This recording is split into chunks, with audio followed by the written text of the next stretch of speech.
Well, now, you had to, in other words, be down in Washington, and you had to be helping organize the Republican Party nationally. At the same time, you were trying to run a campaign for the Republican nomination for the U.S. Senate in Michigan against Phil Hart, the incumbent Democrat. Well, I wasn't running then. I was running in the primary. Well, I know, but I mean, to get the nomination in order to run against her, that's right. How could you do that? How could you be in two places at once? Well, in the first place, we were looking for 100 people to help us.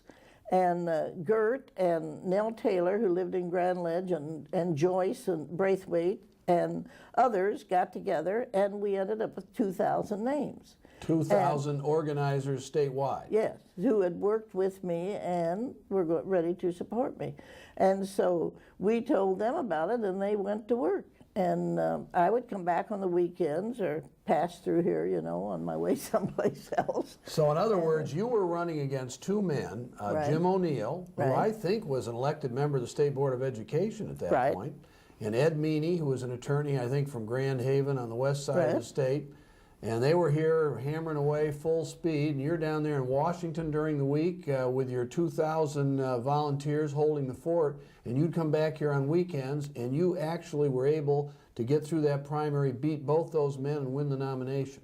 That's right. That's incredible. But it wasn't incredible, Bill. It proved the ability of women in politics, because those women would raise little tiny sums of money. That's all we had. I think I spent $23,000 in the primary. Wow.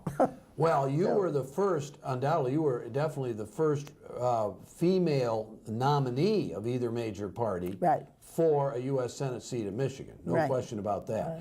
But then you found yourself up against Phil Hart in a terrible year for Republicans. That was the year of LBJ's landslide win over Barry Goldwater, and Republicans, of course, took a terrible bath in every state. You were up against an incumbent Democratic senator, been in one term. What did you feel like, you know, between August and November? I mean, could you see how difficult it was? And what was your reaction to Phil Hart as a political figure? Well, first, I don't think there was any intention that I would beat Phil Hart. He was a fine senator and a fine man. What my position was to try to hold the party together, because you'll remember George Romney and Barry Goldwater were not getting along. And the Goldwater people were furious, so we had that one bigot. And then we had the Romney people who weren't going to have anything to do with Goldwater. And so my principal job was to hold the party together. Now, the funny part of it is I've had women say to me, but oh, I thought you'd win it. Well, I never thought I'd win it, and I shouldn't have, because Phil Hart was a brilliant man. But that was a principal job, and that's what I could do. So I campaigned around the clock, and these women organized their little, they did everything. And do you have any debates with Phil Hart? Did you ever have a debate? No. He hardly campaigned, really. We used to laugh about that after the election. And I had John Lowell traveled with me, and it was so terrible for John Lowell, because he had to get up, and we went from about 6 in the morning till 10 at night, and the guy covering Phil Hart didn't have to go out at all.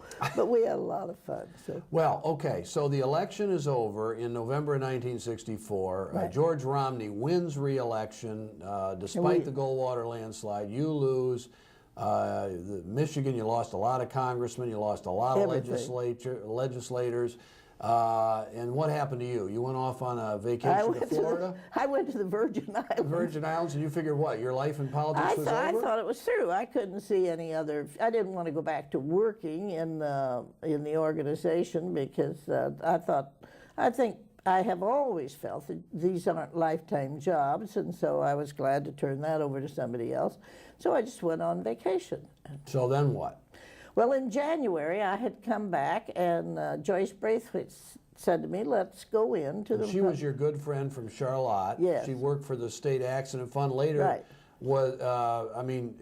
she never actually technically worked for you before. She later became your secretary when you were state chairman. When I became state chairman, yes. Okay. And then, but she what, called you up and said what? Let's go over to the state central meeting. So we got a room at the Jack Tar. Right across from the Capitol, what is now the Olds Plaza. And then everybody went to the Jack Tar in those days. So we went in, we just had lots of fun seeing people. I always go to bed early, so about 11 o'clock I folded up and Joyce was running around. She kept barreling in the door and she said, "You're never going to believe this, but they're talking about you for state chairman." I said, "Don't be silly." And I just turned over and went to sleep. I thought that was the dumbest thing. But she was out all night, I think. She was probably drumming up support. No. Huh? Well, she'd heard it from a couple legislators, I guess. One of them was Emma Lockwood, I remember, but I don't remember all of them. Republican leader, Yeah. Emma Lockwood. Yeah. And they were what, trying to Well, they wanted Art Elliott out. recruit you. And they wanted to get Art Elliott, the incumbent chairman, out. Yes. And so then what happened? You're sleeping and Joyce is running around, and then what? Well, then apparently somebody finally called Romney, and he came down to his office, and I believe he had Milliken come down to his office, and they began calling congressmen, and here are all these county chairmen who had told Romney that Art Elliott had done everything he could, which I firmly believe he did in 1964. All were saying, "Oh no, they didn't want him as chairman." But they wouldn't say it to his face. They kind of wouldn't did it say it to his face, no. And so Art, I'm sure, felt fairly secure because I thought he had done a great job. So then, about 8 o'clock in the morning, the phone rang. And it was George Romney. And at that time, if George Romney, Pete always said, if George Romney said jump, I'd say how far. But I'm scared to death of him. So he said he wanted me to come over to his office. And Joyce said, "I knew it, I knew it." So, She felt vindicated, huh? yeah. So I went over to his office, and he told me about how he and Milliken had done that. Well, I said, "I can't be state chairman. They don't have women state chairman." Well, he said, he told me he thought I knew more people than anybody in the party. And I'd been in every county, and he thought I could do it. Well, I thought, well, I better go home and talk to Pete about it.